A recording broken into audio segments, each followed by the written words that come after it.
Ladies and gentlemen, it's my distinct pleasure to welcome you to today's Chamber of Commerce luncheon, which is featuring His Worship Mayor Charlie Clark, Mayor of our City of Saskatoon. For those of you that don't know me, my name is Jason Yoakum, and I'm the current President of the Greater Saskatoon Chamber of Commerce. Just wonder if we could have a round of applause for this great meal that we've had the privilege of enjoying this morning.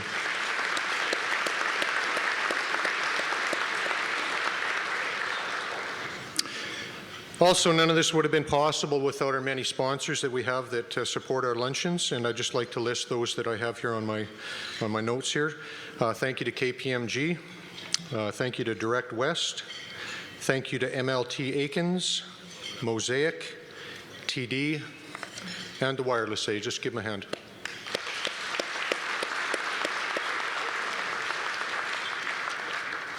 At this time, I'd also like to recognize a few special guests that have joined us today. If I could just ask you to hold your applause till we're finished there. And those that I announce your names when I announce it, could you please stand? Acting Chief of Police Mark Chatterbach. And each of my fellow board members that are present today for the Chamber of Commerce. We've got Carl Miller, Kelly Bodie, Sandra Ribeiro, Peggy Koenig, Sanj Singh, and Linda Mason, and I hope I haven't missed anybody else. Let's welcome them.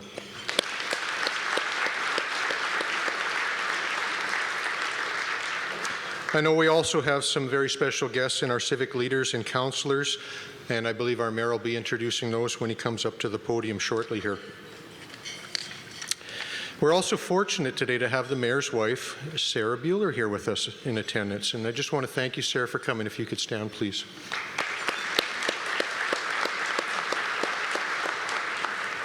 At this time, the Chamber of Commerce is currently preparing for our annual Board of Directors election.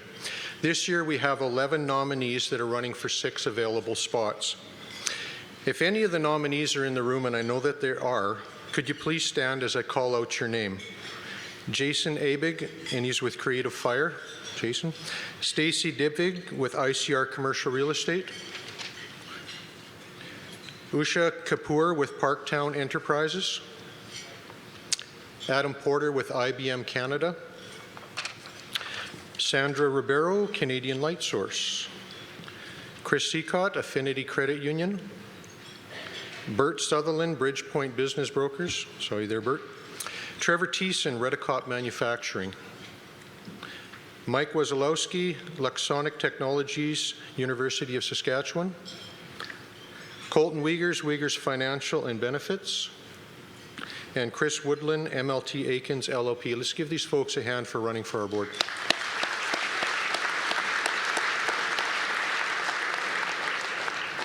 So the elections are going to take place by electronic ballot, and that'll be sent to the membership on April 26th.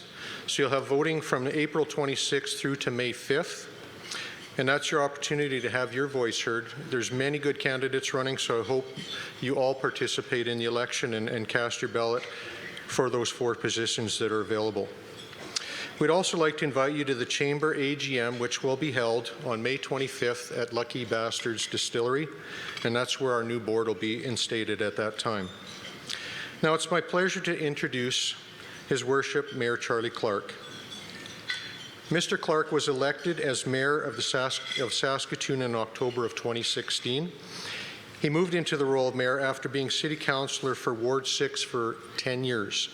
In this position, he immersed himself in the life of Saskatoon and learned what it makes our city to thrive, but also where we can fall short. He became part of a nationwide conversation about the increasingly important role that cities are playing as engines of innovation and ensuring quality of life for all of our citizens. As councillor and continuing on as mayor, he is committed to bringing new ideas and approaches from other cities to Saskatoon.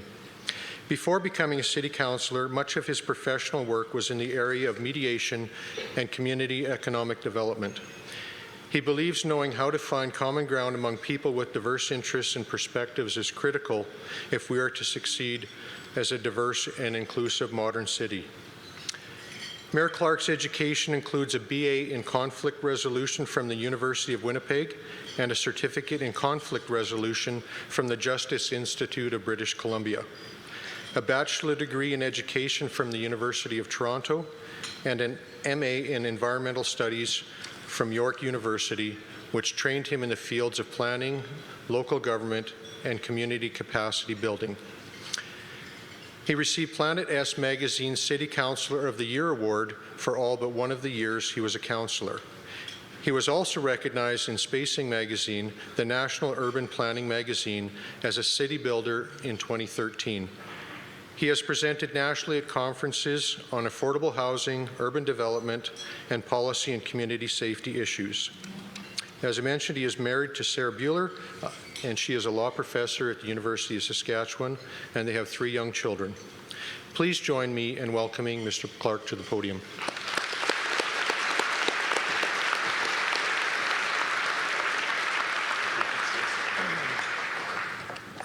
Thank you very much, Jason.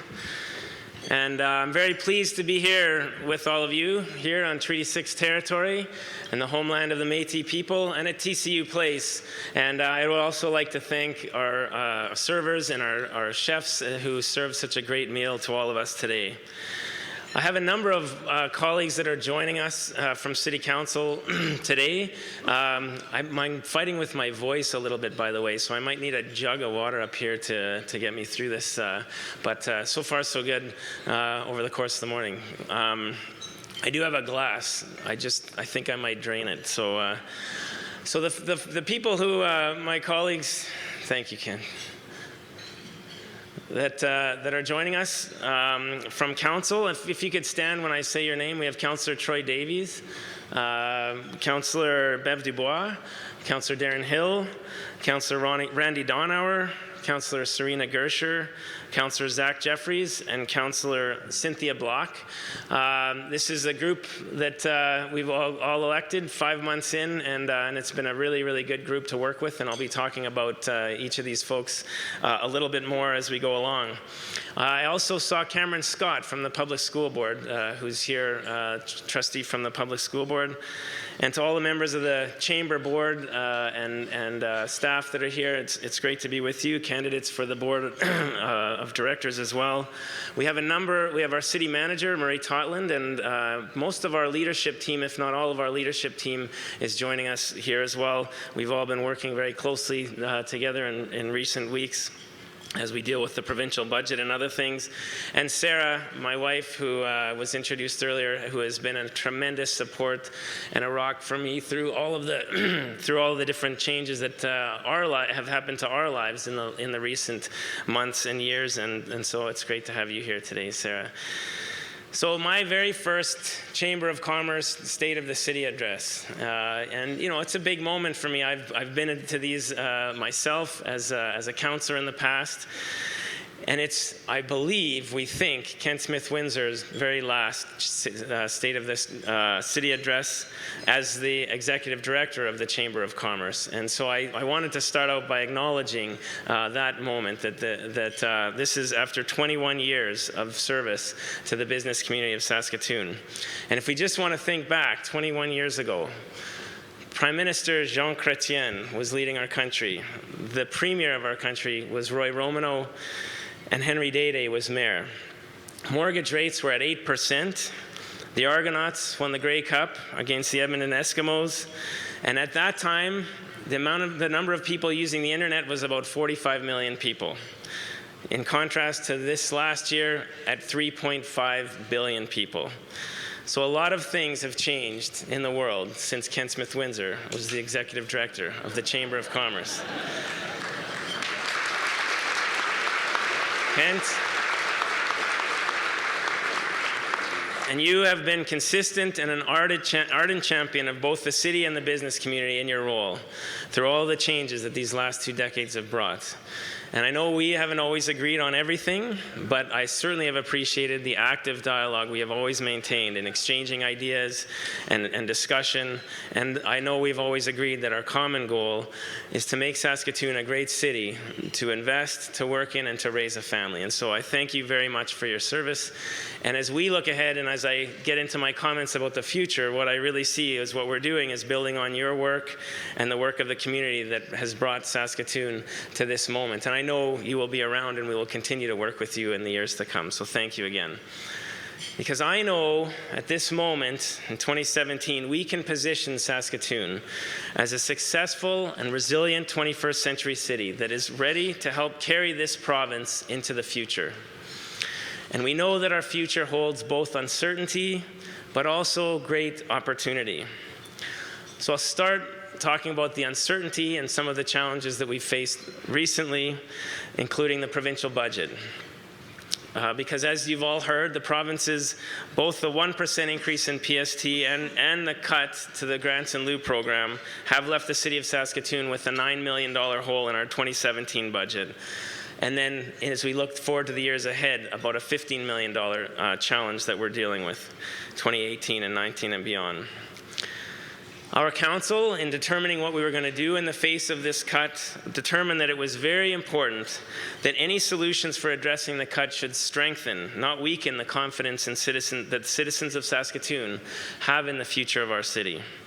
So we looked for a way to mitigate the impact on taxes for residents, but also maintaining the services that provide quality of life and keep the engine of our economy growing. And as many of you heard, we spent 4 hours debating and discussing this yesterday at the Governance and Priorities Committee and trying to come up with the right balance with the set of proposals that administration had thought through and brought forward. And I think we've succeeded in finding a balance and a mix of solutions to the situation, reducing our expenditures, increasing revenue, and adding on a minor property tax increase of 0.93%.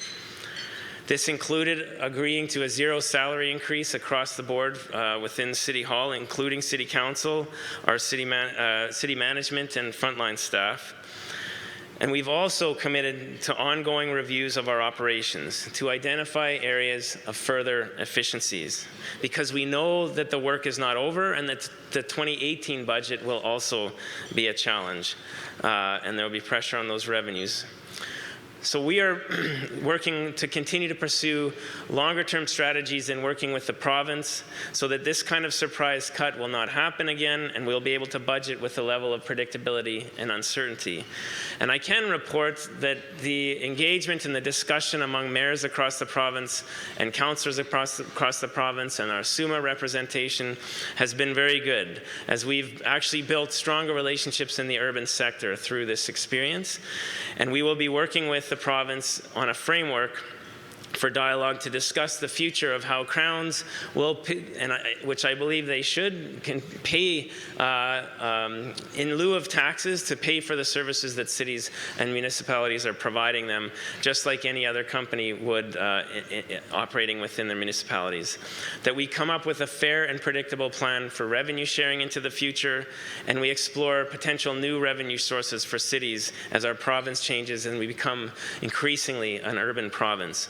Because it's going to be critical that we have a long-term plan and confidence in our sustainability as a city.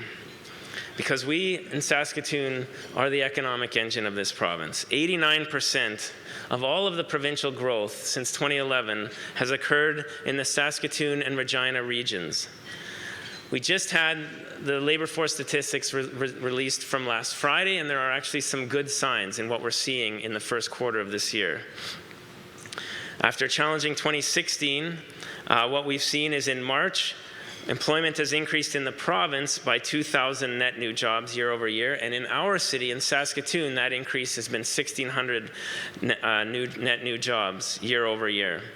We've seen strong employment increases in some very important industries, such as engineering and science, with 3,000 jobs created. Wholesale and retail trade, 2,400 jobs created. Manufacturing is up 800 jobs year over year, reflecting that we're seeing a resiliency in our economy and increasing diversity in our economy.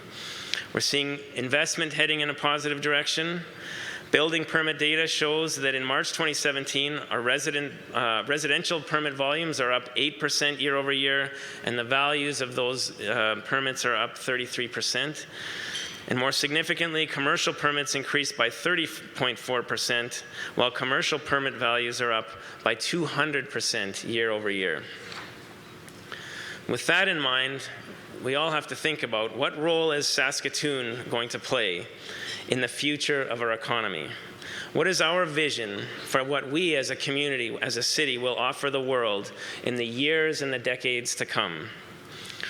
After 5 months of being mayor of Saskatoon, I can tell you my belief in this community is as strong as it has ever been.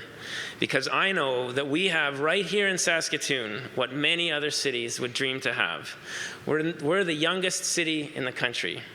In December, the Conference Board of Canada rated Saskatoon as Canada's healthiest city. On that same day, the C.D. Howe Institute proclaimed that Saskatoon has the most competitive tax environment for business of any city in Canada. And Maclean's magazine has ranked Saskatoon as one of Canada's smartest cities, most wired cities, and most socially engaged cities. We are becoming a global city, and people are moving here from all over the world seeking opportunity.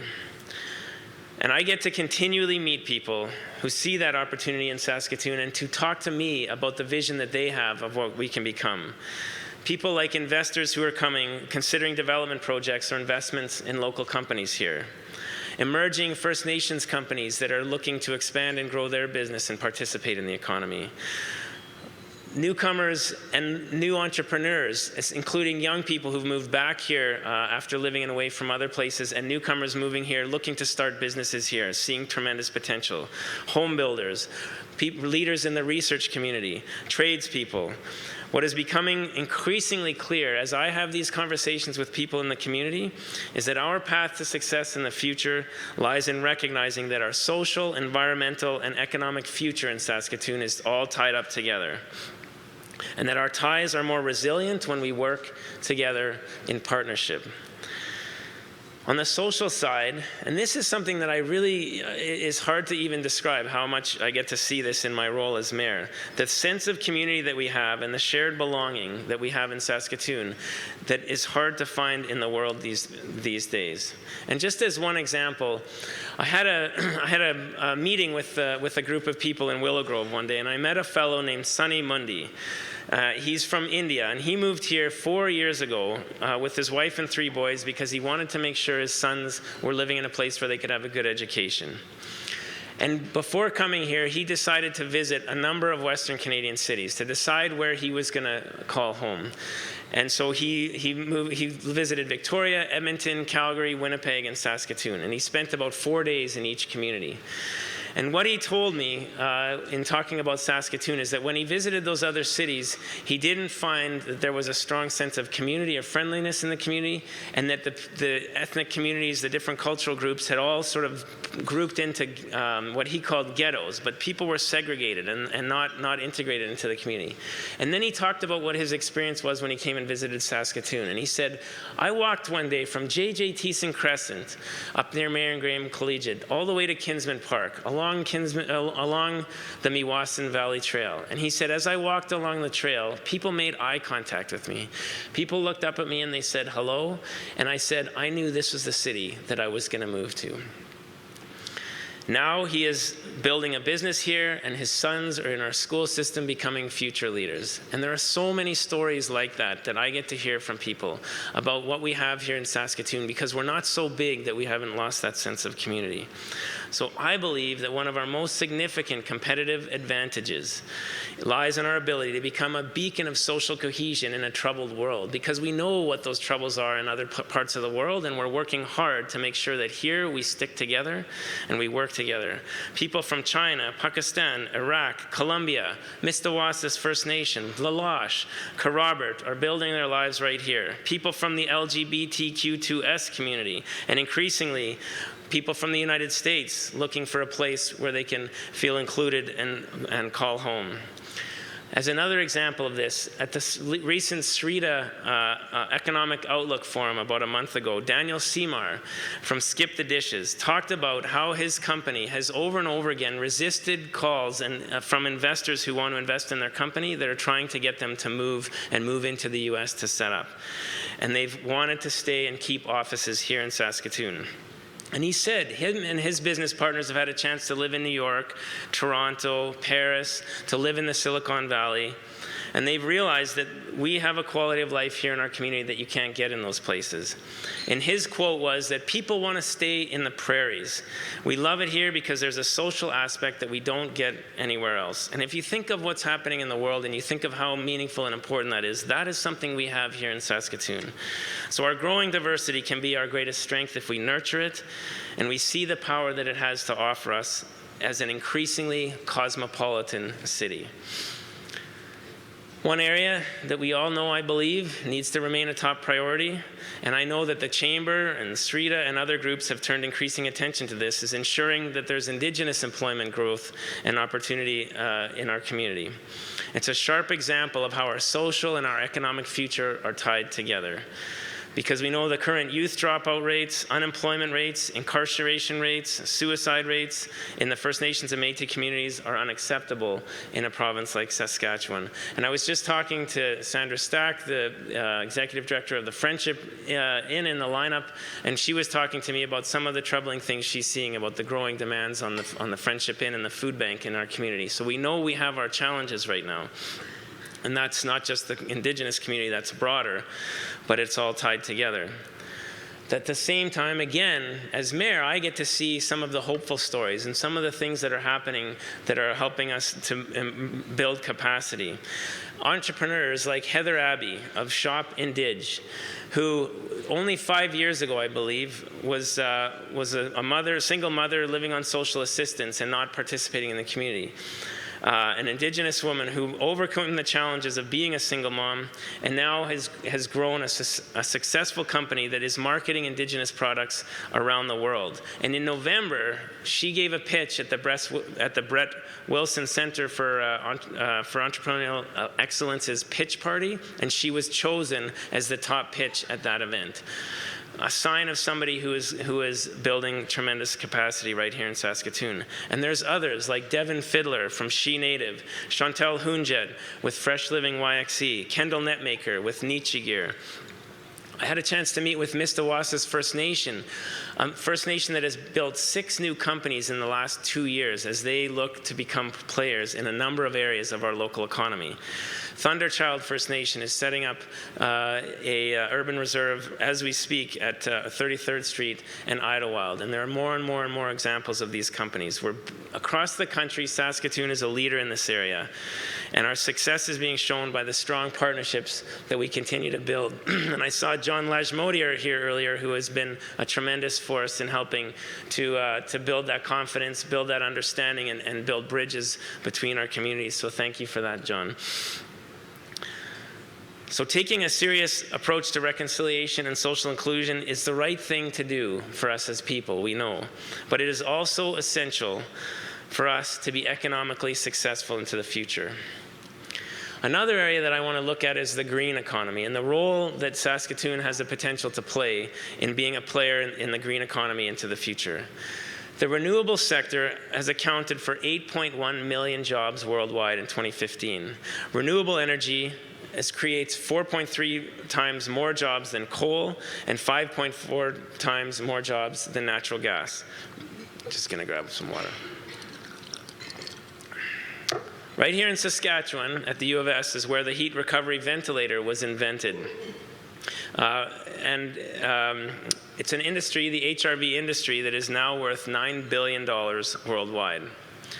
Just last month, we had a tremendous and somewhat unexpected announcement by Sean Semple and the Brandt Group of companies that this company, Saskatchewan born and bred, has purchased the massive Hitachi Mitsubishi Power Systems plant because they see an unprecedented opportunity right here in our community. And their plans are to repurpose the manufacturing equipment there, and it's impressive to go and see this plant and see what kind of equipment that we have.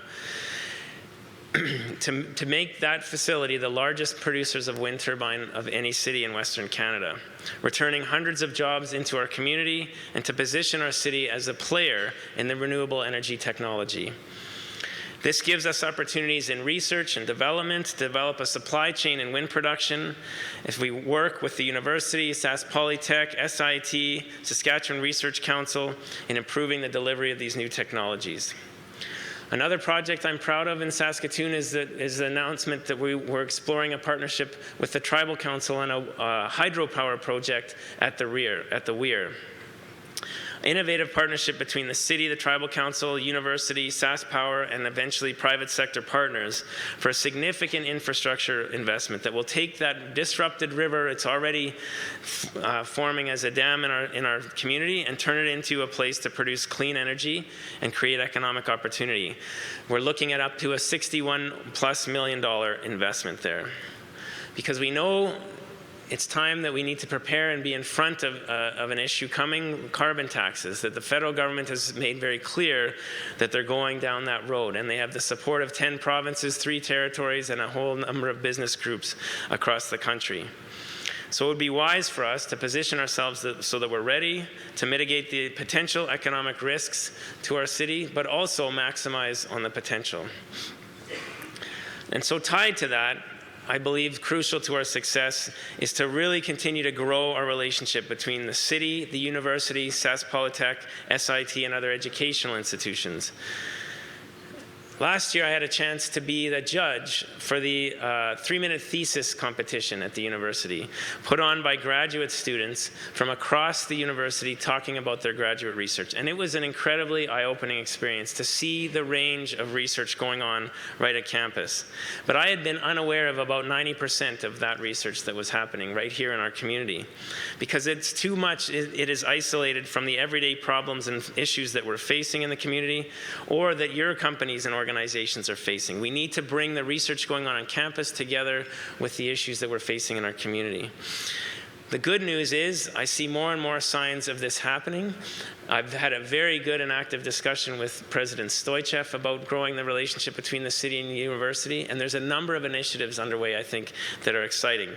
One of them was brought forward by Johannes Deiring of Innovative Enterprise, which was the Industrial Liaison Office, called AIM Day, the first ever AIM Day of its kind in North America, borrowed from the Netherlands. A joint event between Innovation Enterprise and the International Materials Innovation Institute, and it was hosted at the U of S as a way of finding solutions for the mining sector to a number of issues that they were facing, including finding a way to have less reliance on fossil fuels, more green energy sources for the industry, and developing new methods for detecting pipeline breaks before they occur. As a result of this one-day workshop where they brought research questions from the mining industry together with researchers at the university, they developed 17 projects that brought these companies together to tackle specific problems. And so the more I learned about this AIM Day initiative, it started up a conversation that I've had now with Johannes and with President Stoichev and with some of the other educational institutions in the city about doing a similar thing with the city as a whole, both the city and community organizations and companies, to bring together specific research questions that we're trying to solve with the researchers on campus. And so that research starts to have that practical application right here in our community. And I see tremendous opportunities for us to do that. In addition to these areas, we know there's some other areas that we see economic opportunity, clusters of economic opportunity potentially coming forward in the future. Value-added food production is an area that I've had a chance to meet with a number of companies, and we see that there's a chance for us to position ourselves as a real player in the market. Companies like Philon Bios, like Schoolar, the Saskatchewan Food Center that has been expanding, and increasingly as technology works and protein extraction and all those things that we have a chance to see growth in that area. And IT is another area where we're seeing a cluster develop. And as I mentioned, we have Skip the Dishes and a number of other organizations and companies that have seen tremendous growth in recent years that are building a sense of collaboration amongst them, talking to the provincial government about innovations in IT, and we have some opportunities to expand as we continue to try to diversify our economy so that we can be resilient into the future. So finally, the last thing I want to refer to in all of this is what is the role that City Hall can play, and some changes that we've been bringing about at City Hall to make sure that we're ready for the future as well. As yesterday, it was buried in all the budget discussion, but we also announced our strategic priorities as a city that we have developed. The council sat down, having had the Let's Talk 2020 forum and having talked and learned from the community about some of the key issues we are facing. We've identified 10 strategic areas. And what's new for this city that we haven't done before is we've actually identified council leads to take leadership role in each area to help develop it out and make sure that as we look for solutions, that they are working with the community and with our staff to bring forward the best solutions possible to address it. So I'm just going to tell you about what are those 10 areas and which councillor is going to be taking leadership on them, so that when the tough questions come up, you can just go to them, and I'll just help facilitate that. So the first one is economic, and I'm just going to go in the order of ward councillor from 1 to 10. The first one is economic development, led by Darren Hill. Second one is crime and community safety, led by Hillary Goff. Third one is core service delivery, led by Anna Wanchuk. Fourth is recreation, culture, and leisure, led by Troy Davies. Regional planning, led by Randy Donauer. Environmental sustainability, led by Maren Lowen and Serena Gersher. Transportation, led by Bev Dubois. Technology, led by Zach Jeffries. And then reconciliation will be my file. So this new leadership model will empower councillors to develop a level of expertise in the area and actively work with the public, the administration, and stakeholders to come up with collaborative solutions. So we're experimenting with this. We're going to take it one step at a time. It's not actually common in other cities to take this approach, but we felt that it was an important way to, especially with those thorny, tough issues, to work through and come up with the best solutions before they come to council. And I look forward to working with everybody on council on bringing this forward. In addition to that, our goal is to foster a culture of innovation and problem solving within City Hall, because we know we need to do that to be ready for the future. This includes our continuous improvement process that has been ongoing, and we are going to be looking to accelerate given the financial challenges we face, so that each of our departments is running at an optimum level and finding better ways to adapt and run our organizations. Reviewing red tape and development processes at City Hall to ensure the rules are predictable and collaborative, and that there's a level playing field among any company that wants to come and work and propose developments at City Hall. As many of you know, we're undertaking an audit of our land branch, because we know that as the city changes and as development changes, we have to make sure that we have the right model of a land branch for the city into the future. We're moving on the implementation of the Growing Forward plan and looking at how do we make sure that as we grow into the future, we're doing it in a way that sets us up for success at 500,000 people, developing a more dense, a better planned city, and also a modernized transportation system that adapts to the new technologies that are coming and that uses our roads as efficiently as possible. We are also within months of approving the regional growth plan for this whole area, working in conjunction with Corman Park, Warman, Martinsville, and Osler. It's a very important plan that gives a blueprint for what we think this region should look like at 700,000 people. And a lot of regions are struggling right now, both in Saskatchewan and Alberta, to have collaborative and joint use approaches to doing this. And we have been showing leadership across the province, and I would say in conversations I've had with Alberta, even in Alberta, in finding a way to build collaborative partnerships and do it together. And Councillor Donauer has played a very important role in that. Our city is well positioned to be an innovative leader in the new economy, to create a culture of social inclusion, to be a city with good jobs, and that our residents can call home. So I'm just going to close by leaving you with a couple of comments that I thought captured the moment that we're in as a city well, that came also out of that Srita Outlook Forum that happened about a month ago. Dylan Jones, who is the Deputy Minister for Western Economic Diversification and spent several years working in government in Saskatchewan, now he's obviously in Ottawa, came back and had a very optimistic view of Saskatchewan and a perspective on it as somebody from the outside. And he closed his statement by saying, "Saskatchewan is simply a hard place not to believe in." Scott Banda, who's the CEO of Federated Co-op, the largest employer in our province, said, "Create a culture where we support our people and ensure that they feel included, so that when times get tough, they lean in rather than lean out and look to leave. Because we know that many of those who had left have come back. And now we have a chance to create a good future here together. If we lean in together at this time where there's some uncertainty and some challenges ahead, and realize the strength that lies in our community if we work together to help this great city, our great city, meet its great potential, building on the work of so many who have gotten us to this point. Because I know, I get to see it as your mayor, that we have a chance to be a beacon to the world as a forward-thinking community with a strong sense of, as a forward-thinking city with a strong sense of community into the 21st century. Thank you very much.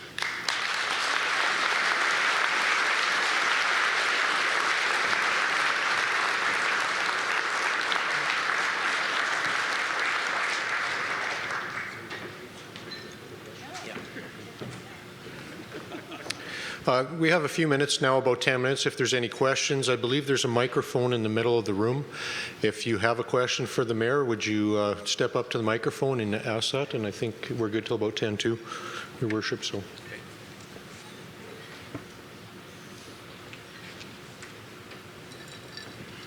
Your Worship, thanks very much for that that engaging narrative. It's what a promising time in a great city. Thank you, Rob. While you made mention of the very important work underway locally and the global orientation, both of which are to be applauded, what do you see as our relationship with Ottawa? That representational role that you play, that council plays, it seems to me maybe more vital now than at other times in our past. Could you touch on that? Yeah, it's a good point. I actually didn't talk about the federal government at this time. Well, I'm proud to say that we're the first city council that the Prime Minister has come and met with, that any of our city staff, some of whom have been around for about 40 years, can remember that happening. And from what I've seen, Ottawa is very interested in our city and are interested in our province, partially, I think, because there's no MLAs from the Liberal government in Saskatoon, but if we need to leverage that to our advantage, then we'll do that. But I also think that, that they see that we are a progressive, forward-thinking city that has a lot of potential, and so I've had a very active dialogue with MP Goodale, who has been very interested in what's happening here, as well as Infrastructure Minister Sohi.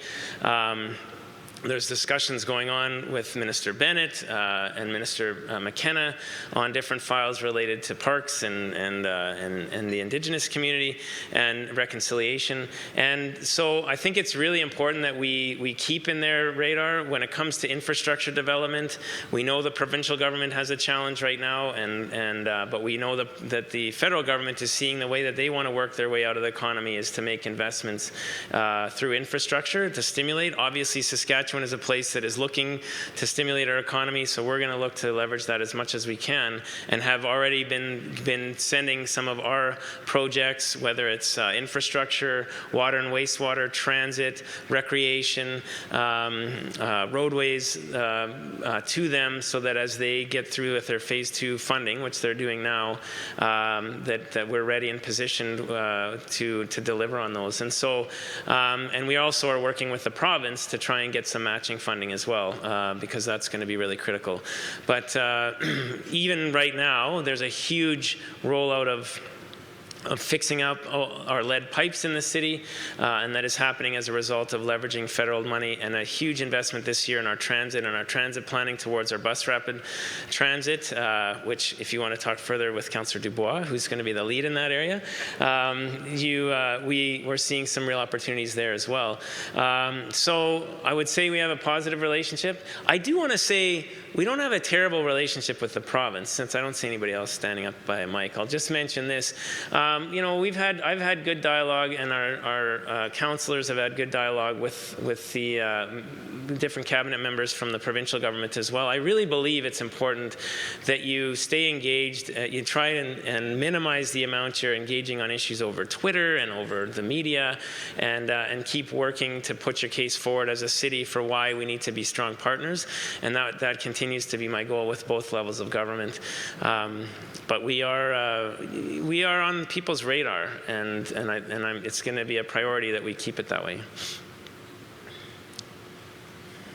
Your Worship, Hi, Brian. that was a wonderful speech, Well, thank you. and yeah, very exciting. My question is, how close are we to a whitewater park? Right, I mentioned the hydro, but I didn't mention the whitewater side.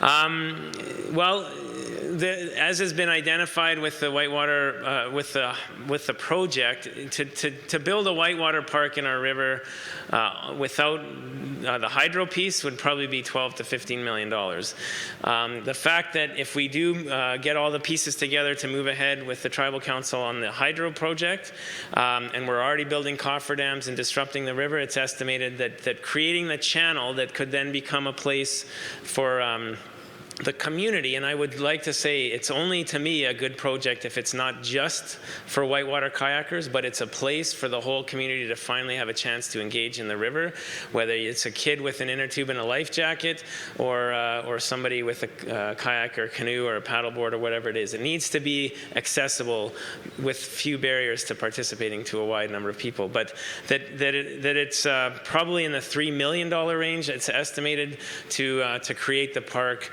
And so we're looking to the whitewater community.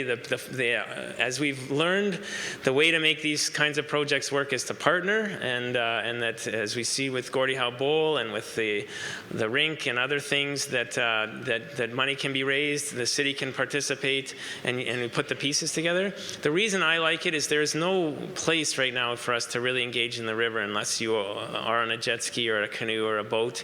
And we have this beautiful river in the middle of the community, but it's sort of, you look at it, but you don't touch it, right? And I think to have a chance that's easily accessible and right in the middle of the city for the whole community to go and be able to swim and participate in the river would be an opportunity. But that's the conditions that we have to create for that to succeed. So we're going to know by December the sort of next step of the viability of the hydro project, and then the whitewater, we need to be able to have enough information about that to make a decision in December about whether there's support to move forward with both of those pieces, and what the magnitude of the cost is, who's going to cover them, what would be operating, some of those kinds of things. But we are looking for sponsors, in case anybody's also interested in that vision for the river. Anyone else?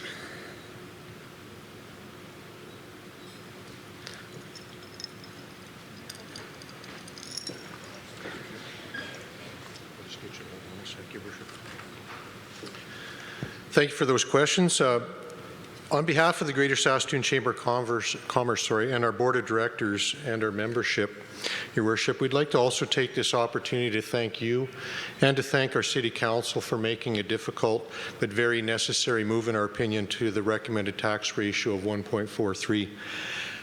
As a Chamber, we still remain of the view that this move will not result in an increase in the residential taxpayer, but will instead help to maintain business growth, jobs, and continued investment in our city, which we believe will have a new positive benefit for Saskatoon. Our Chamber will continue to support these initiatives, and I know Kent's worked on this file for a long, long time, so it's good to see some movement on that to come to pass. We'll continue to support these types of initiatives which demonstrate to our business community, particularly our small and medium-sized enterprises, that they are highly valued and vitally important aspect of our city, whose success contributes in a great part to the quality of life for all of our citizens. One thing I wanted to bring up is, Sanjit brought it to my attention here, is that we have a Health and Innovation Conference coming up in June 23rd and 24th.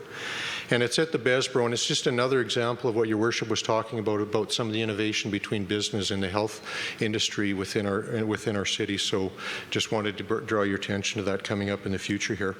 Once again, I'd like to thank City Council for your leadership again in this area of the tax differential change, and thank you for your presentation again, your worship, and I just want to give you a gift on behalf of the Chamber for your time.